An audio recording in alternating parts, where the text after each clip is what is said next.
हरियाणा की हर अपडेट के लिए बेल आइकन दबाएं और सब्सक्राइब करें STV हरियाणा न्यूज।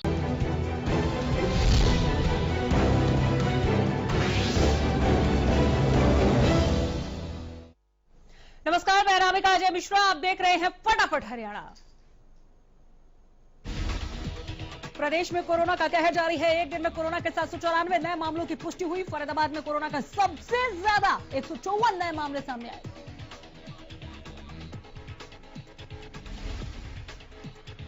बड़ौदा उपचुनाव को लेकर पूर्व सीएम भूपेंद्र हुड्डा ने बीजेपी पर निशाना साधा। हुड्डा ने कहा कि बीजेपी ने बड़ौदा के विकास के लिए कभी काम ही नहीं किया। बीजेपी पता है 6.5 साल में कितनी नौकरियां दी।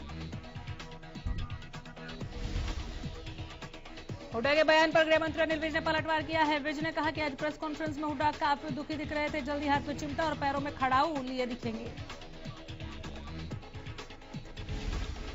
आज होने वाला सिरसा नगर परिषद चेयरमैन का चुनाव टाल दिया गया। आपको बता दें कि चुनाव प्रक्रिया को लेकर बलजीत कौर ने पंजाब एवं हरियाणा उच्च न्यायालय में याचिका दी थी, जिसके आधार पर कोर्ट ने स्टे लगाया।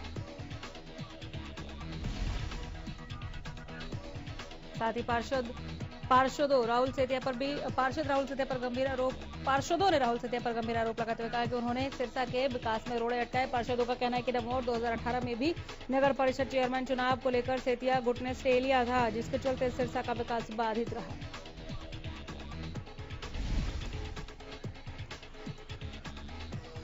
आपको बता दें कि सोमवार को सांसद सुनीता दुग्गल और विधायक गोपाल कांडा की मौजूदगी में बीजेपी और HLP की अहम बैठक हुई थी।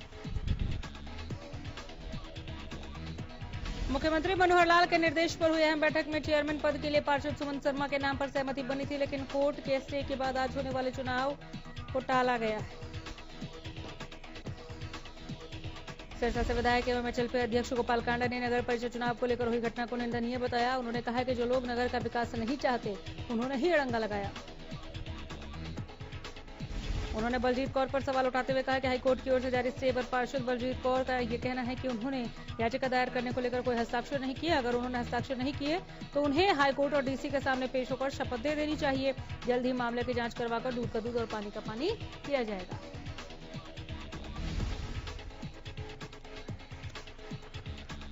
इस मौके पर उन्होंने कहा कि नगर के विकास में अड़ंगा लगाने वाले कुछ लोगों ने ही पहले से स्टे लिया था और उस स्टे को भाई गोविंद कांडा ने बैक करवाया था। ये स्टे ऑर्डर भी 10 दिनों के अंदर रद्द करवा दिया जाएगा।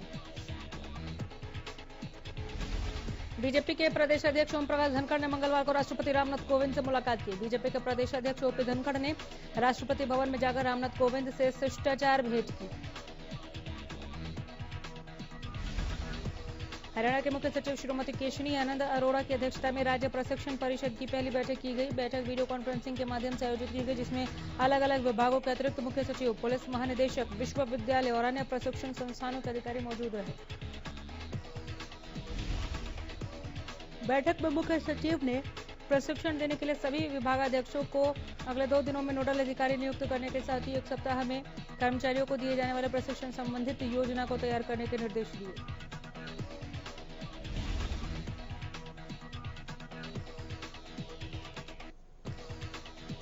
मुख्य सचिव श्रीमती केशनी आनंद अरोड़ा ने कहा कि प्रशिक्षण प्रकोष्ठ में एक वेब पोर्टल भी तैयार किया जाएगा, जिसमें प्रशिक्षण कार्यक्रमों की निगरानी, रिपोर्टिंग, प्रतिक्रिया, विश्लेषण संबंधित जानकारियां शामिल होंगी। कोरोना के चलते इस साल जन्माष्टमी की धूम कम रहेगी। लोगों को अपने घरों में ही पूजा पाठ ज्यादातर करनी होगी। वहीं इस साल जन्माष्टमी के मौके पर मंदिरों में होने वाले कई कार्यक्रम भी नहीं होंगे। दरअसल गुरुग्राम में भी इस बार जन्माष्टमी का त्योहार मंदिरों में नहीं मनाया जाएगा। मंदिरों में पूजा अर्चना तो होगी, लेकिन भक्तों को प्रवेश नहीं मिलेगा। वहीं भक्तों का कहना है कि जन्माष्टमी के 10 दिन पहले से ही मंदिरों में सजावट शुरू हो जाती थी, लेकिन इस बार मंदिर सूने पड़े हैं।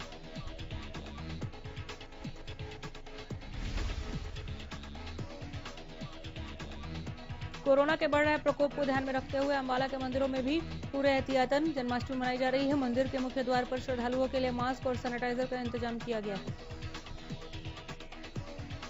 साथ ही इस बार मंदिर प्रबंधकों ने झांकी न निकालने का फैसला किया है। इसी के साथ श्रद्धालुओं के लिए भी खास निर्देश जारी किए गए।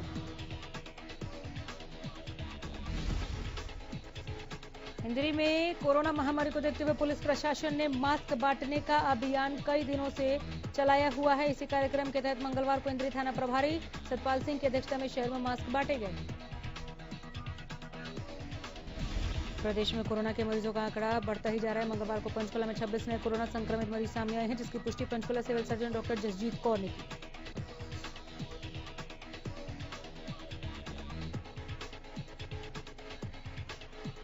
करनाल के कल्पना चावला मेडिकल कॉलेज से एक राहत की खबर सामने आई है। दरअसल एक 80 साल के बुजुर्ग कोरोना को मात देकर घर लौट आए।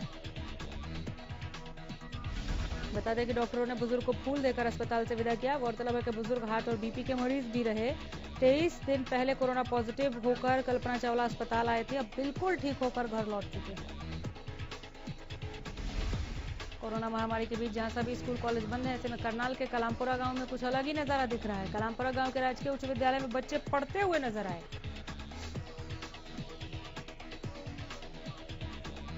इस दौरान बच्चों ने ना तो मास्क पहन रखा था, ना ही शिक्षक ने। इस विषय पर जब स्कूल के प्रिंसिपल से बात की गई तो उनका कहना है कि बच्चे स्कूल में पढ़ने नहीं बल्कि लाइब्रेरी से बुक इशू कराने आए थे।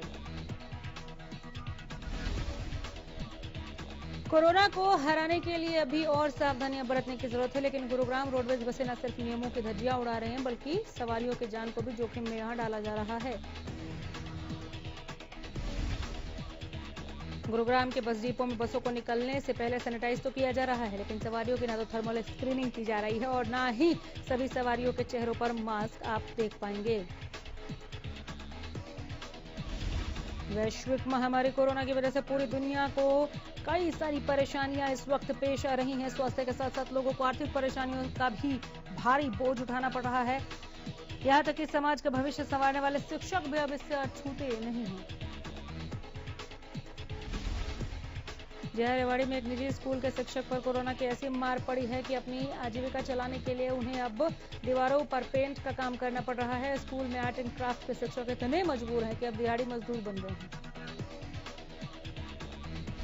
रेवाड़ी के राव तुलाराम स्टेडियम में स्वतंत्रता दिवस समारोह का आयोजन किया जाएगा। तैयारियों का जायजा लेने डीसी ने समारोह स्थल का निरीक्षण किया। बता दें कि इस समारोह में सामाजिक न्याय एवं अधिकारिता राज्य मंत्री ओम प्रकाश यादव बतौर मुख्य अतिथि शरीक होंगे। वहीं कोरोना वायरस के चलते इस बार समारोह में मास्क पहनना, हैंड सैनिटाइजेशन और सामाजिक दूरी की पालना अनिवार्य है।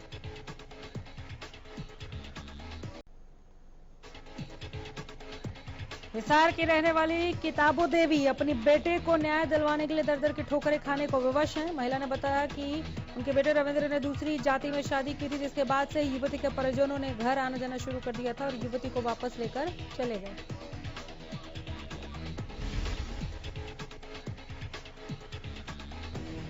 और इस दौरान कई बार पंचायतें भी हुई, लेकिन उसे ससुराल नहीं भेजा गया। वहीं कुछ दिनों बाद महिला के बेटे का शव फांसी के फंदे पर लटका मिला। किताबो देवी का कहना है कि बेटे रविंद्र को उसका ससुराल वालों ने मारकर फांसी पर लटका दिया। तो शाम में ग्रामीणों का धरना प्रदर्शन चौथे दिन भी जारी रहा। आपको बता दें कि निगाना फीडर से ढाणी माहू माइनर में सीमेंट की पाइपलाइन बिछाने का विरोध करते हुए आधा दर्जन गांव के लोगों में रोष बना हुआ है। फतेहाबाद में मंगलवार को दूसरे दिन भी अपनी मांगों को लेकर आशा वर्कर की हड़ताल जारी रही। इस दौरान आशा वर्करों ने शहर के उड़ा सेक्टर में धरना दिया और सरकार के खिलाफ जमकर नारेबाजी की।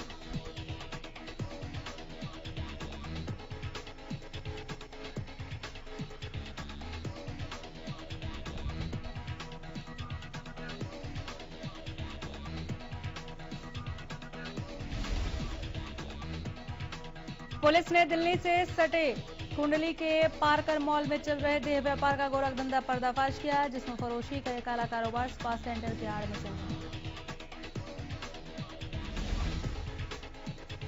इंजीनियर का अपहरण कर मारपीट करने, अश्लील वीडियो बनाने और 2 लाख की फिरौती मांगने वाले दोनों आरोपियों को पुलिस ने अरेस्ट कर लिया। दरअसल रविवार को पीड़ित ने पुलिस के पास शिकायत दर्ज कराई। पीड़ित ने बताया कि वो जान पहचान में एक लड़की से मिलने गया था, जहां से निकलने के दौरान 2 युवकों ने उसका अपहरण कर लिया। बता दें कि अपहरणकर्ता लड़की से मिले हुए थे, जिसके बाद पीड़ित युवक को एक होटल में ले जाकर बंधक बना लिया और 2 लाख की फिरौती की मांग की गई। इतना ही नहीं, इस दौरान युवक को निर्वस्त्र कर उसके साथ मारपीट की गई। दोनों बदमाशों ने पीड़ित को कहीं ले जाकर मारने का प्लान बनाया।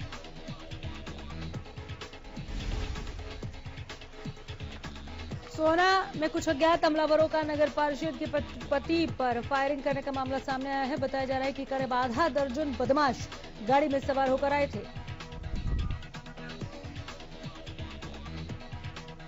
उधर नगर पार्षद कमलेश नंदा के पति हरीश नंदा के कार्यालय में सोमवार को करीब आधा दर्जन लोग आ गए, गाली गलौज शुरू कर दी। इस दौरान एक बदमाश ने रिवॉल्वर निकालकर उन पर गोली चला दी, फरार हो गए।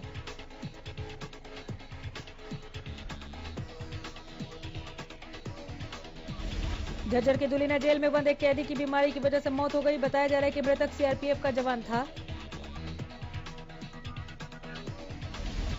जेल कर्मचारियों का कहना है कि मृतक कैदी बीते कुछ दिनों से बीमार था, जिसके बाद उसे डॉक्टरों की गाइडलाइन पर झज्जर के नागरिक अस्पताल में इलाज के लिए लाया गया था, लेकिन यहां उपचार के दौरान कैदी की मौत हो गई।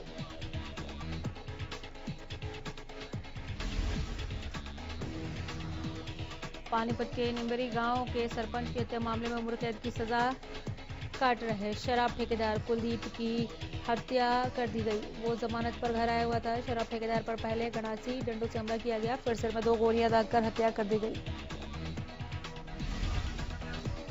हत्या पूर्व सरपंच के भाई ने अपने साथियों के साथ मिलकर की। हत्या के बाद आरोपी युवक बाइक से फरार हो गए। फिलहाल निम्बरी गांव में तनाव का माहौल बना हुआ है।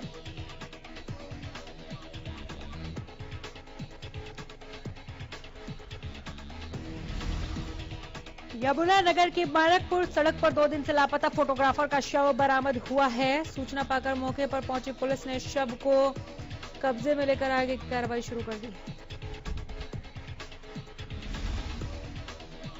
फतेहाबाद में बीती 5 अगस्त को चाकू से गोदकर की गई शख्स की हत्या के मामले में पुलिस ने 4 आरोपियों को गिरफ्तार किया है।